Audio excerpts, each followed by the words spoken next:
পশ্চিমবঙ্গে এবার কি সত্যি চালু হতে চলেছে আয়ুষ্মান ভারত? মানে এবার কি বাংলার মানুষও পাবেন বছরে 5 লাখ টাকা পর্যন্ত ফ্রি চিকিৎসার সুবিধা?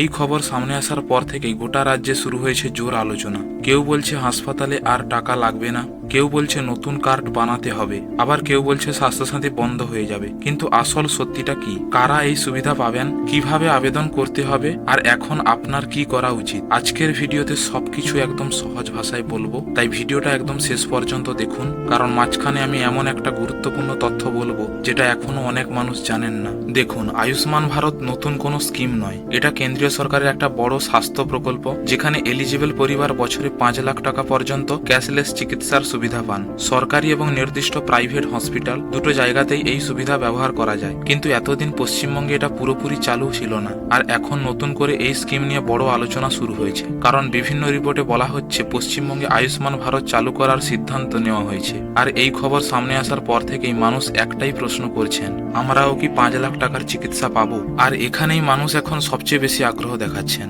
এবারে আসি কারা পেতে পারেন এই সুবিধা। এখন সবচেয়ে বড় প্রশ্ন, কারা এলিজিবল? রিপোর্ট অনুযায়ী মূলত নিম্ন আয়ের পরিবার এবং নির্দিষ্ট ক্যাটাগরির মানুষ এই স্কিমের সুবিধা পেতে পারেন। আর নতুন আপডেট অনুযায়ী 70 বছরের বেশি সিনিয়র সিটিজেনদের জন্য বড় সুবিধার কথা বলা হয়েছে। অনেকেই ভাবছেন, আমার রেশন কার্ড আছে, তাহলে আমি কি পাবো? স্বাস্থ্যসাথী কার্ড থাকলে কি হবে? এই প্রশ্নগুলো এখন সবচেয়ে বেশি করা হচ্ছে। এরপরে আসি, স্বাস্থ্যসাথী কার্ড বন্ধ হয়ে যাবে নাকি?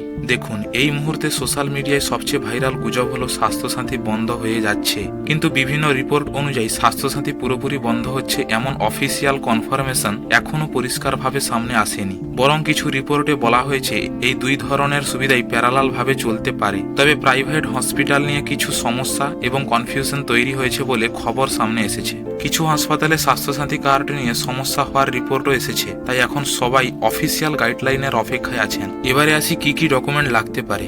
এখন মানুষ সবচেয়ে বেশি সার্চ করছেন কিভাবে অ্যাপ্লাই করব। দেখুন, সাধারণত যেসব ডকুমেন্ট লাগতে পারে সেগুলির মধ্যে কয়েকটি হলো Aadhaar card, ration card, mobile number, পরিবারের তথ্য, ঠিকানার প্রমাণ, আর এলিজিবিলিটি চেক করার জন্য অফিসিয়াল পোর্টালে ওটিপি ভেরিফিকেশনও লাগতে পারে। তাই এখন থেকেই নিজের ডকুমেন্টগুলো ঠিকঠাক রাখুন। এখন আমি একটা গুরুত্বপূর্ণ কথা বলবো। যখনই কোনো সরকারি স্কিম ভাইরাল হয় তখন ফেক লিঙ্ক আর প্রতারণাও শুরু হয়ে যায়। কেউ বলবে এই লিঙ্কে ক্লিক করুন, 100 টাকা দিয়ে কার্ড বানান, এখনই রেজিস্ট্রেশন করুন। এই ধরনের জিনিস থেকে সাবধান থাকুন, কারণ অফিসিয়াল প্রসেস সবসময় সরকারি পোর্টাল বা অথরাইজড সেন্টারের মাধ্যমে হয়। কখনো নিজের আধার নম্বর, ওটিপি বা ব্যাংকের তথ্য র্যান্ডম হোয়াটসঅ্যাপ লিঙ্কে দেবেন না। আয়ুষ্মান ভারত নিয়ে যদি কোনো নতুন অফিসিয়াল আপডেট আসে সবার আগে এই চ্যানেলেই জানানো হবে। তাই ভিডিওটা ভালো লাগলে একটা লাইক করুন, চ্যানেলটা সাবস্ক্রাইব করে পাশে থাকা বেল আইকনটা অন করে রাখুন, আর কমেন্টে লিখে জানান আপনার মতে এই স্কিম বাংলার মানুষদের কতটা উপকার করতে পারে।